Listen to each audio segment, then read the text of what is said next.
Support for this podcast comes from Delmarva Power. Now you can make saving money part of your business with Delmarva Power's Energy Savings for Business program. Designed to fit every type of business, the program offers financial incentives that can cover up to 50% of the cost to upgrade to energy-efficient lighting, HVAC, and more. By using more efficient equipment, your business will save money every month on your electric bill for years to come. Learn more at delmarva.com/power savings.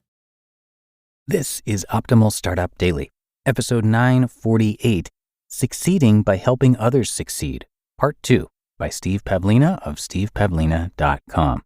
And hey there, I am Dan. Welcome back to Optimal Startup Daily. And if you were with me yesterday, you heard part 1 of this post by Steve Pavlina. And if you missed it, I would recommend going back and checking that one out first. That's episode 947 from Friday. But if you're all caught up, let's get right to part 2 as we wrap up this post and continue optimizing your life.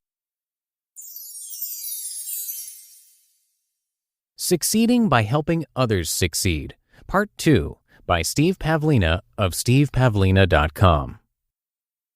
It isn't necessary to be some kind of uber guru in order to help people. You don't have to make a ton of money, find the perfect relationship, or achieve your ideal physique before you're able to contribute. You can start by sharing what you know, which is probably a lot more valuable than you give yourself credit for. A couple of my most popular articles are How to Cook Brown Rice and my guacamole recipe. Would you believe that those 2 articles attract thousands of monthly visitors just from search engines? Do you think I spent years training to be the brown rice guru? You don't need to be a guru to write articles like that. It's not that difficult to share what you know. You don't have to be the best at everything. You can still put yourself out there. You can still make a contribution. You can still give something of value to people. How do you know if what you have to share has value? Well, share it first and you'll soon find out. If it provides value, people will tell you. If it doesn't, people will usually ignore you. As long as you're getting ignored, keep experimenting by trying to provide value in new and unique ways. Maybe you have a sweet voice and would be better at podcasting than blogging. Or perhaps video would be a better outlet for your creativity. The only limits are in your thinking. When I released my first independently developed computer game, it was largely ignored. It took me 6 months to develop it, but nobody cared.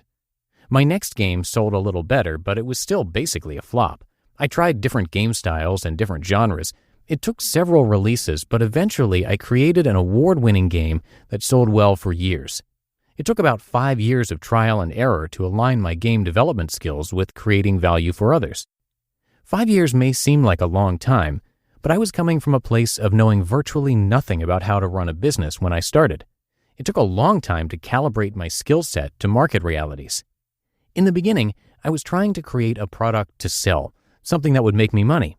But in the later years, I focused on offering games that people would love.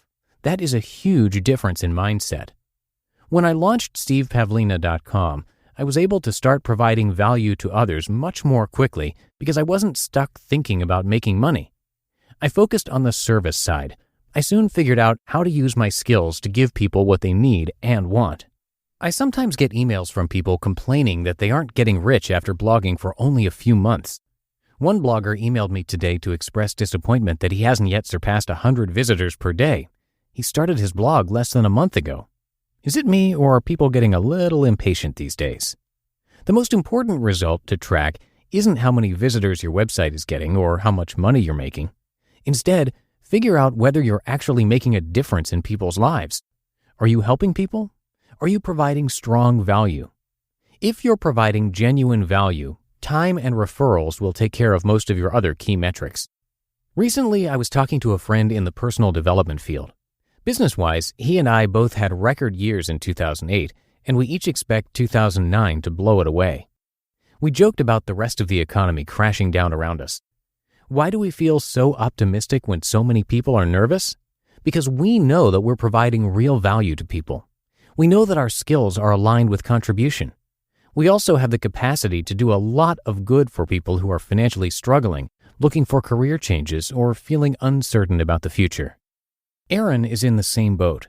During a recession, more people feel uncertain about the future, and she offers intuitive readings that provide people with great clarity about their lives. Consequently, her income saw significant growth last year as well. Why? Because her skills are aligned with helping people get what they need. Helping people grow is a service that's in very high demand. It doesn't matter that we're in a media-fueled recession. That just means people are more keen to reduce low-value expenditures, and they're more sensitive to spending money wisely on purchases that provide them the best bang per buck. If you're providing weak value, you're on shaky ground during a recession. But if you're providing solid value that meets human needs, a recession can create even bigger opportunities for you. People will drop the fluff from their lives and seek you out instead. When your business model is no longer fed by sufficient demand, you can always switch to something else. But if there's one thing humanity needs right now, it's for more of us to step it up and embrace our true potential, instead of settling for the limited roles assigned by our social conditioning. In our current environment, there's still plenty of room for more people to start businesses based on helping and encouraging others to grow. We're a long way from being oversaturated in this area. You just listened to part 2 of the post titled Succeeding by Helping Others Succeed by Steve Pavlina of stevepavlina.com. And thanks again to Steve for this great post. A little bit more about him. He's a really fascinating guy, and I didn't tell you too much about him yesterday. Before he started blogging about personal growth, which was back in 2004, he ran his own computer game development company for a decade, mostly focused on non-violent puzzle games. For 5 of those years, he wrote articles on the side to help other software and game developers. Well, readers kept requesting more articles on a wide range of topics, and that eventually motivated him to get into blogging. And he retired from game development when he realized that he could actually create more positive ripples in the world by shifting to personal development work. He says he still enjoys programming and does occasionally write his own software tools to assist with personal growth experiments. And nowadays, he does everything he can to support the growth of readers of his blog. So come check it out at stevepavlina.com. That's Pavlina. And that is going to do it for this episode and for this 2-part post from Steve. I thank you so much for being a subscriber to the show. We do really appreciate it. And I'll see you right back here tomorrow, where your optimal life awaits.